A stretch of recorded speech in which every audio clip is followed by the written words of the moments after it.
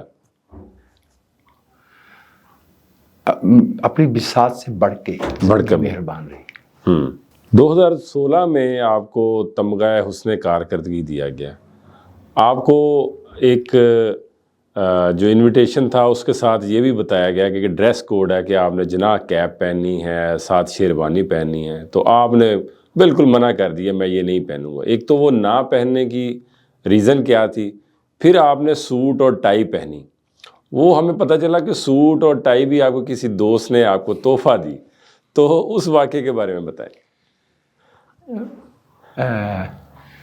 شاید چونکہ ابا کپڑا بیچتے تھے جی، تو بد لباسی جو ہے وہ مجھے بہت زیب دیتی ہے. میں کچھ بھی پہن لوں، کچھ بھی پہن، وہ ایسے ہی ہو جاتا ہے. نہیں، اس میں وجہ یہ تھی کہ یہ جو پاکستان کی قوم کو جو ایک وفاق ہے جس میں 4 وفاق کی اکائیاں ہیں اور ٹیریٹریز ہیں جی، اور بہت تنوع ہے، ڈائیورسٹی ہے. اور ہم نے جس پاکستان میں آنکھ کھولی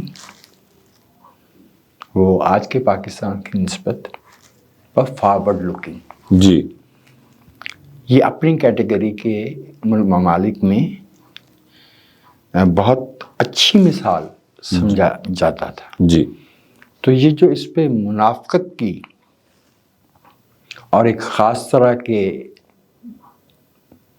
جسے بند ذہن کی ثقافت کہا جاتا ہے وہ مسلط کی گئی. تو میں آپ سے عرض کیے دیتا ہوں، میں نے زندگی میں کبھی وہ چیز نہیں پہنی جسے وہ ویسٹ کوٹ کہتے ہیں نا. جی، نہیں پہنی. وہ ہوا یہ تھا کہ ضیاء صاحب نے تو اچکن لے کے آئے تھے نا. جی جی، تو وہ خاص عمر کے لوگ پہن سکتے تھے. اب نوجوانوں نے تو آپ کو پتا ہے 100 طرح کی اور بھی شغل ہوتے ہیں. جی جی، اب اس میں اچکن پہن کے آپ جو ہے وہ وحید مراد والے ڈائلاگ تو نہیں بول سکتے تھے. تو یہ جو ویسٹ کوٹ تھی یہ بنیادی طور پہ اچکن کی وہ تحریف تھی جو نوجوانوں کو بھی، تو جو بندے وہ ویسٹ کوٹ پہن لے اسے دیکھتے ہی معلوم ہو جاتا کہ politically ambitious G and conformist یہ ہے یہ صاحب. ٹھیک ہو گیا؟ بالکل ٹھیک. تو چونکہ زبان سے یا ثقافت سے دشمنی کیسے کی جا سکتی ہے؟ یہ تو نامیاتی چیزیں ہیں. جی جی، لیکن اگر کوئی ہم پہ ٹھونسے گا تو پھر پہلے وہ اپنی امپیریل یونیفارم جو ہے نا اس کی جگہ پہ وہ شلوار قمیض پہن کے آئے جو سینٹرل ایشیا سے حملہ آور پہن کے آیا کرتے تھے.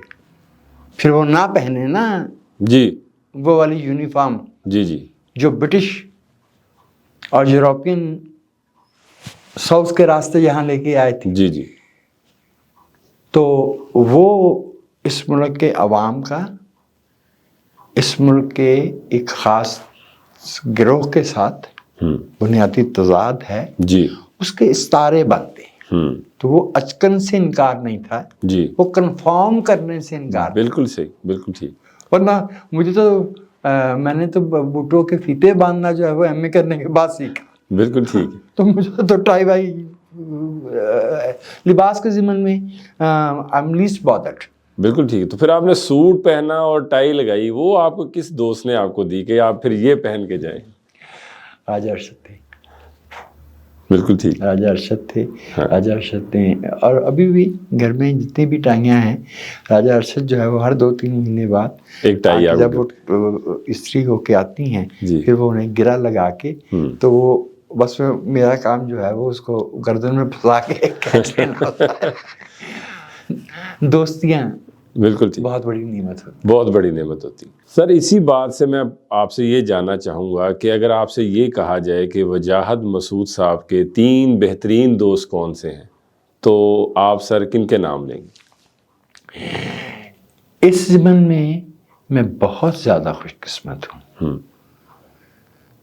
میں 3 دوستوں کا نام اس لیے نہیں لے سکتا کہ کئی درجن ٹیم بنے گی جی, جن سے میں نے آنسو شیئر کیے ہیں, جی, میں نے ہنسی شیئر کی ہے, زندگی کے اونچ نیچ شیئر کی ہے, غربت شیئر کی ہے.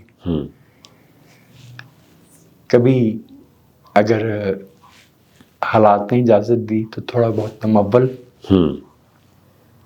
اچھا, کچھ لوگ یہ ہوتے ہیں کہ غریب تھے پھر امیر ہو گئے. جی, جی, کچھ ہوتے ہیں امیر تھے پھر غریب ہو گئے, پھر وہ ٹھلو. میرے ساتھ عجیب اونچ نیچ رہی ہے کہ بار بار یہ مرحلہ آتا رہا. غربت ہے, پھر تھوڑا بہتری آئی, اس کو پھر غربت ہے. ایسا وقت بھی آیا کہ ناشتہ جو ہے اس کو ٹالا کہ دوپہر کے کھانے سے ملا لیں گے, اور دوپہر کے کھانے کو ٹالا کہ ذرا ارلی ڈنر کر لیں گے. بالکل ٹھیک. ٹھیک ہے, تو نہیں, میرے جو ناانصافی ہو جائے گی کسی 3 کا نام. ہاں, لیکن میں ایک دوست کا جس کے ساتھ جسے آپ کہیے کہ جسے جاننا میرا اپنے لیے, ان کا نام پیٹر جیکب ہے. میں انہیں جون 89 میں ملا تھا, تو اب ہماری دوستی کو 34-35 برس ہو گئے. تو ہم ایک گھرانے کا فرد ہیں. ان کے بچے میرے ہاتھ میں جی, پلے بڑے ہیں, میرے بچے ان کے ہاتھ میں اسی طرح سے. لیکن میں یہ عرض کر دوں کہ پیٹر جیکب جیسی جو دوستی ہے اس میں ظاہر کچھ سیاسی کچھ معاشرتی زاویے بھی جی, جی, آتے ہیں, لیکن میں خود سمجھتا ہوں کہ مجھے انسانوں سے محبت شفقت زیادہ نصیب ہوئی ہے, اور ایسا کم ہی ہوا ہے کہ میں کسی سے میرے دل میں تلخی آئی ہو. اور میں تلخی زیادہ دیر رکھتا بھی نہیں. بالکل ٹھیک. تلخی رکھنے سے انسان خود ہی کو نقصان پہنچا. خود ہی کو نقصان.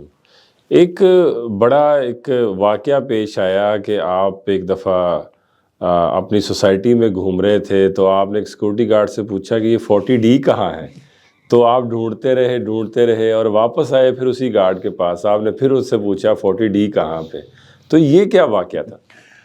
میں چونکہ گاڑی نہیں چلاتا, جی, چلا سکتا, چلانا نہیں آتی, موٹر بائک بھی نہیں چلانا آتی, تو مجھے راستے کو نہیں یاد رہتے نہیں ہوتے.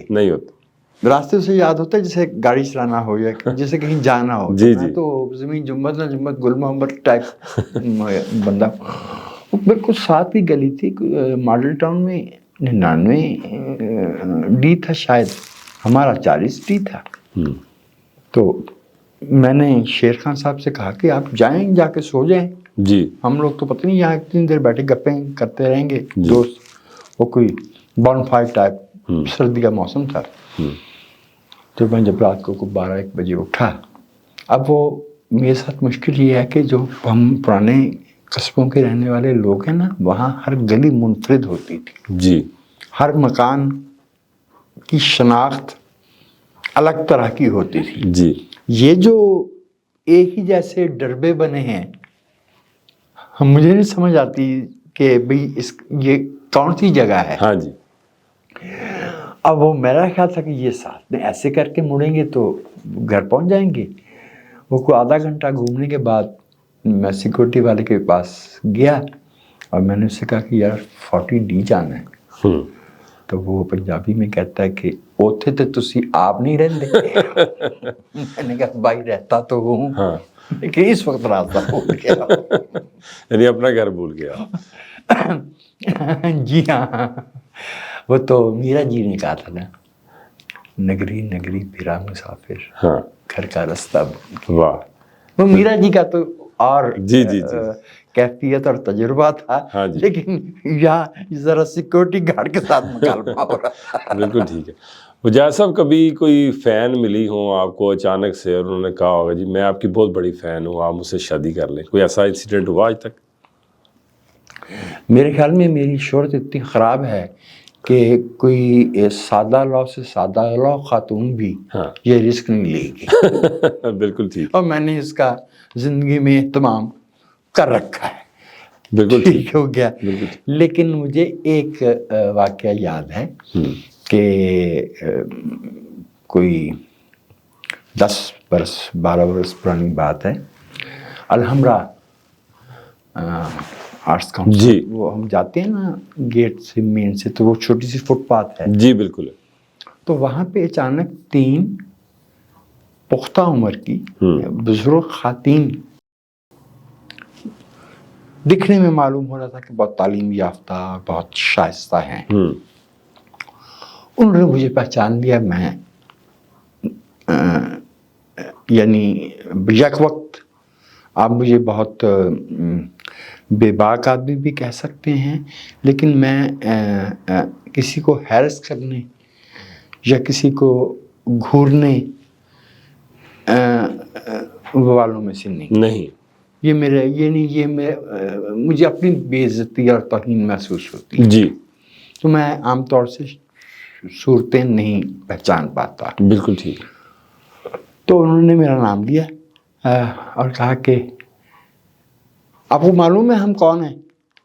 اچھا, وہ تینوں ایسے جیسے 3 بزرگ عمر کی گڑیاں ہیں. ہاں جی. میں نے کہا جی میں معذرت چاہتا ہوں, نہیں پہچان پایا کہ ہم منٹو زادیاں ہیں. اچھا. وہ منٹو صاحب کی 3 بیٹیاں تھیں, نگہت آپا تھیں اور دوسری والی دونوں. تو اس کو بیٹی میری بڑی تھی, تو پر کتابیں تھی. میں نے اس کو اونچی آواز میں سے میں نے کہا بھاگ کے آؤ تمہیں ملاؤں. تو وہ ایک اس طرح کا یہ ایک واقعہ ہے. لیکن وہ جو آپ نے اس کا اگلے والا مرحلہ کہا, میں نہیں سمجھتا کہ کوئی خاتون ایسی عاقبت اندیش ہو سکتی ہے. بالکل ٹھیک ہے. وجاہد صاحب, معاشرے میں ابھی ہم بات کریں تو ایک عدم برداشت پایا جاتا ہے بہت زیادہ, اور کوئی بات سننے کو تیار نہیں ہے. اچھا, زبان کو بند کرنے کے لیے نئے نئے قوانین لائے جا رہے ہیں حکومت کی طرف سے. آپ کیا سمجھتے ہیں کہ ابھی یہ عدم برداشت کا یہ جو ابھی ایک بیماری پھیلتی جا رہی ہے, اس کو کیسے روکا جا سکتا ہے؟ اس کی تو مختلف سطحوں پہ تربیت ہوتی ہے, اور میں سمجھتا ہوں کہ بطور ایک قوم کی, جب میں قوم کہتا ہوں جی, تو وہ اس پہ 3 اجزاء شامل کر لیجیے. جی. ایک تو یہ ٹیریٹری, یہ زمین ہے, جس رقبے کو ہم پاکستان کہتے ہیں. جی. ایک. دوسرا, اس پہ کچھ محکمے ہیں, ادارے ہیں. جی. وہ ہمارا سوشل کانٹریکٹ ہے, آئین ہے. تو آئین جو ہے وہ اپیٹومائز کرتا ہے ریاست کو. جی. اور جو تیسرا اور سب سے بڑا فریق ہے وہ عوام ہے. عوام, ریاست اور زمین, یہ مل کے قوم کی تشکیل کرتے ہیں.